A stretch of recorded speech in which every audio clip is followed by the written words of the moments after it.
हरिओम. भगवद्गीताबोध योगदास श्री जयगणेश जोशी यांनी केलेले निरूपण. अध्याय 18 मोक्ष संन्यास योग. ओम श्री परमात्मने नमः. अथ अथाष्टादशोऽध्यायः. जय योगेश्वर. परमात्म्याला नमस्कार. अध्याय 18 श्लोक क्रमांक 18. ज्ञानं ज्ञेयं परिज्ञाता त्रिविधा कर्मचोदना करणं कर्म कर्तेति त्रिविधः कर्मसंग्रहाः. ज्ञान, ज्ञेय आणि परिज्ञाता अशी त्रिपुटी कर्माला प्रेरणा देते. करण, कर्म आणि कर्ता या त्रिपुटीमुळे कर्म संग्रह होतो. ज्ञान आणि कर्माची प्रेरणा. जीवन जगताना आपल्याला असंख्य गोष्टींचे आकलन, ज्ञान होत असते. या ज्ञानाच्या जाणीवेमुळे अनेक प्रकारच्या इच्छा निर्माण होत असतात. त्या पूर्ण करण्यासाठी त्यामधून कर्माची प्रेरणा मिळते आणि मग आपल्याकडून अनेक प्रकारचे काम केले जाते. काम केल्याशिवाय अन्न, वस्त्र आणि निवारा या मूलभूत गोष्टी मिळवणे शक्य होत नाही. कर्म केले की त्याचे फळ मिळते आणि मग त्याचे भोग निर्माण होतात. हे भोग उपभोगूनच शमवावे लागतात. ते एका जन्मी शक्य होत नाही. यामुळे ते भोग संचित होतात. त्यामुळे जन्ममरणाचे फेरे घ्यावे लागतात.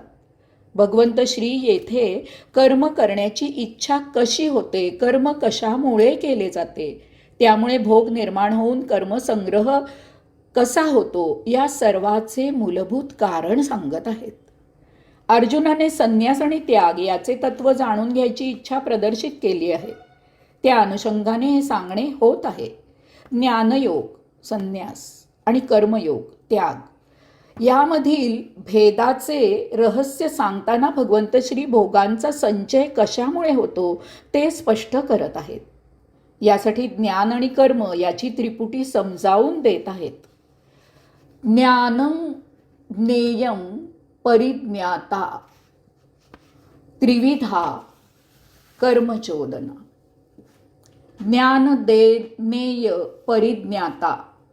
ज्ञान, ज्ञेय आणि परिज्ञाता अशी ज्ञानयोगाची त्रिपुटी आहे.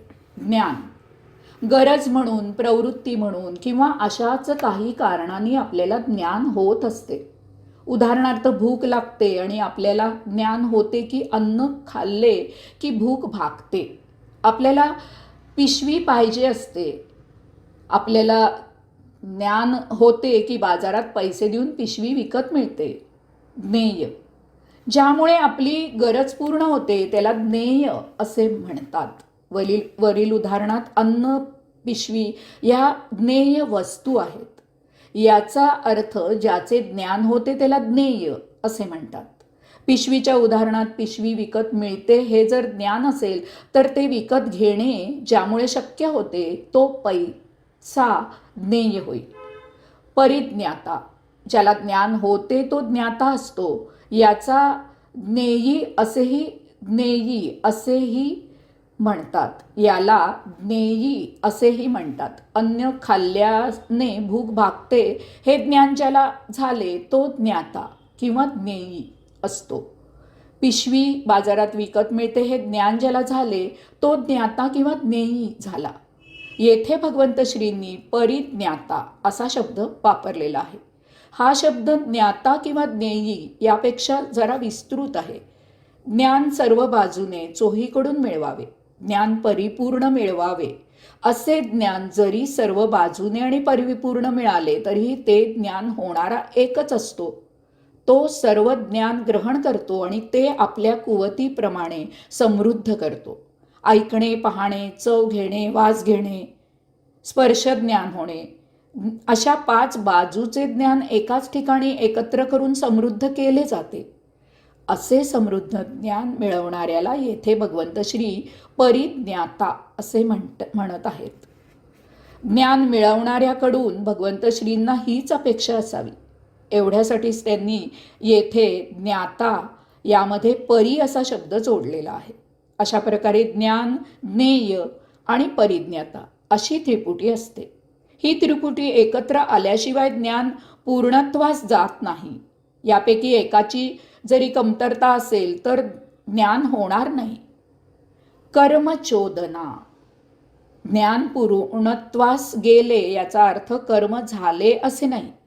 या ज्ञानामुळे कर्माची प्रेरणा व्हायला पाहिजे आणि त्याप्रमाणे कर्म प्रवृत्त होऊन कर्म घडायला पाहिजे. याचमुळे एखादा नुसताच प्रगाढ ज्ञानी असतो, परंतु तो त्याच्या ज्ञानाचा काहीही उपयोग करत नाही. तो नुसताच ज्ञानी आहे. तो त्याच्या ज्ञानाने कर्म करायला उद्युक्त होत नाही आणि त्यामुळे कर्मही करत नाही. अशा केवळ ज्ञानाने कर्म होणार नाही. कर्मयोग साध्य होणार नाही. कर्मफळ मिळणार नाही. त्याचे भोग निर्माण होणार नाहीत. एखादा दगडगोटा नुसताच पडून असावा, त्याचा काहीही उपयोग नाही. तेव्हा ज्ञान असेल तर ते कर्मात रूपांतरित झाले पाहिजे. कर्मणं कर्म कर्तेति इति त्रिविधक. करण, कर्म आणि कर्ता अशी कर्मयोगाची त्रिपुटी आहे. कर्म ज्या साधनामुळे होते, ज्या उपकरणांमुळे घडते त्याला करण असे म्हणतात. झाडू घेऊन स्वच्छता केली तर येथे झाडू हे करण झाले. कर्म म्हणजे जे घडते ती क्रिया, जी काही हालचाल होते तिला कर्म असे म्हणतात. झाडू घेऊन स्वच्छता केली तर येथे स्वच्छता होणे हे कर्म झाले. कर्ता, जो कर्म किंवा क्रिया करतो त्याला कर्ता असे म्हणतात. झाडू घेऊन जो प्रत्यक्ष झाडतो तो कर्ता झाला. कर्ता सर्वात महत्त्वाचा असतो. करण, कर्म आणि कर्ता ही त्रिपुटी एकत्र असेल तरच क्रिया होते. यापैकी एक जरी नसेल तर कर्म होणार नाही. कर्म संग्रह. अशा प्रकारे नुसते ज्ञान असून उपयोग नाही. ज्ञानयोग साध्य होण्यासाठी ज्ञान, ज्ञेय आणि परिज्ञाता अशी त्रिपुटी असावी लागते. याबरोबर कर्मयोग साध्य होण्यासाठी या ज्ञानयोगात करण, कर्म आणि कर्ता अशा कर्मयोगाच्या त्रिपुटीचा संगम झाला पाहिजे.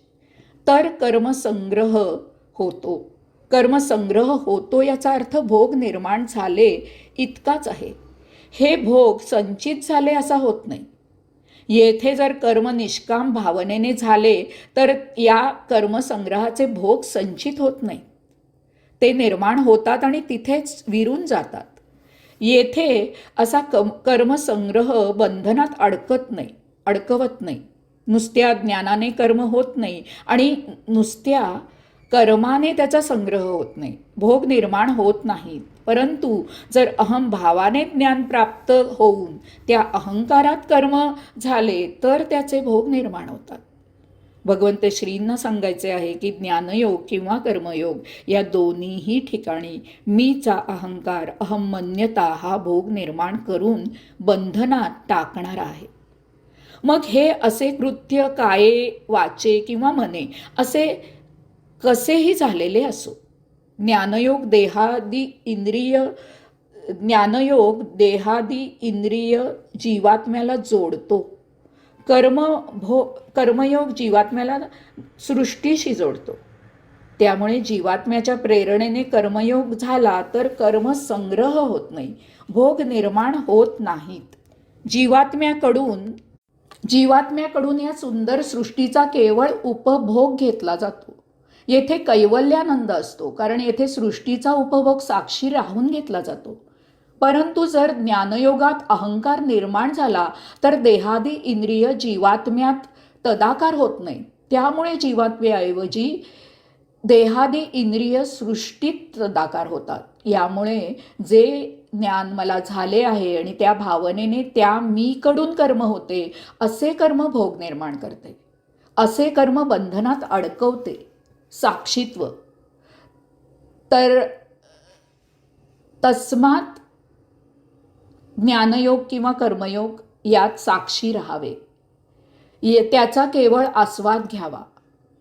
ज्ञानयोगाने निर्माण झालेला विचार बंधनात ढकलत नाही, कारण केवळ विचार कर्म घडवून आणत नाही, परंतु या विचाराच्या आधारावर कर्म केले तर त्याचे भोग निर्माण होतात आणि ते बंधनात अडकवतात. अशा विचाराच्या आधारावर जर आपण काये वाचे किंवा मने कसेही प्रवृत्त झालो आणि कर्म केले तरीही आपण भोग निर्माण करू आणि बंधनात अडकवून घेऊ.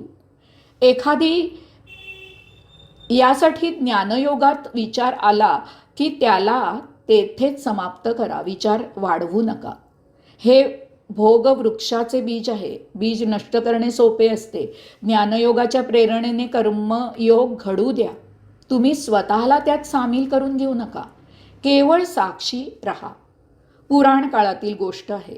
4 योगी एका गावातील नदीकिनारी तपश्चर्या करण्यासाठी येऊन राहिले होते. दुपारी ते गावात भिक्षा मागत असत. जो काही शिधा मिळेल त्यावर गुजराण करून ते गावाबाहेर नदी किनारी तपश्चर्येत मग्न असत. त्यांना तपश्चर्येमुळे अशी काही योगसिद्धी प्राप्त झाली होती की छाटी वाळत घालण्यासाठी त्यांना दोरी बांधावी लागत नसे. ते आपली छाटी दोरीचा किंवा तत्सम कसलाही आधार न घेता हवेतच वाळत घालत असत.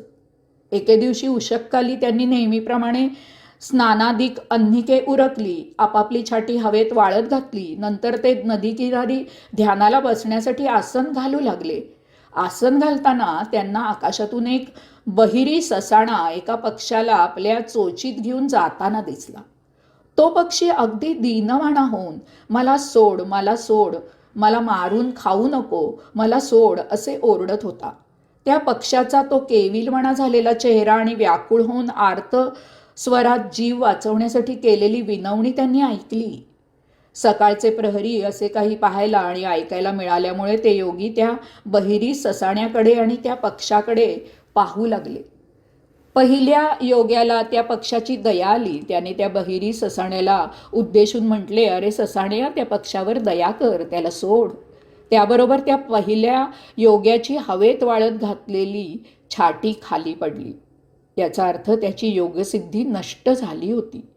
दुसऱ्या साधूने निसर्ग नियमाचा आधार घेतला आणि त्या बहिरी ससाण्याला म्हटले, ससाण्या, भूक लागली असताना आपले भक्ष्य मारून खाणे हा तुझा प्राप्त निसर्ग धर्मच आहे. तेव्हा त्या पक्षाला सोडून देण्याची काहीही आवश्यकता नाही. तू खुशाल त्याला ठार मारून खा. त्याबरोबर त्या दुसऱ्या योग्याची हवेत वाळत घातलेली छाटी खाली पडली. याचा अर्थ त्याची योगसिद्धी नष्ट झाली होती. तिसऱ्या योगाने पाहिले की पक्षाला सोड असे म्हटल्यावर आणि सोडू नको असे म्हटल्यावरही या दोघांची सिद्धी नष्ट झाली. तेव्हा आपण मध्यम मार्ग अवलंबिलेला बरा. तेव्हा तो म्हणाला, ससण्या, तुला अन्य भक्ष्य मिळणे शक्य असेल तर त्या पक्षाला सोड. हे शक्य नसेल तर हे निष्पाप पक्षा हे तुझे भोग आहेत. तेव्हा ते उपभोगून संपवणेच तुला श्रेयस्कर आहे. त्याबरोबर त्या तिसऱ्या योग्याची हवेत वाळत घातलेली छाटी खाली पडली. याचा अर्थ त्याची योगसिद्धी नष्ट झाली होती. चौथा योगी भावातीत अवस्थेत त्या प्रभूची ही सर्व लीला पाहत होता. त्याची छाटी हवेत तशीच होती. हरिओम.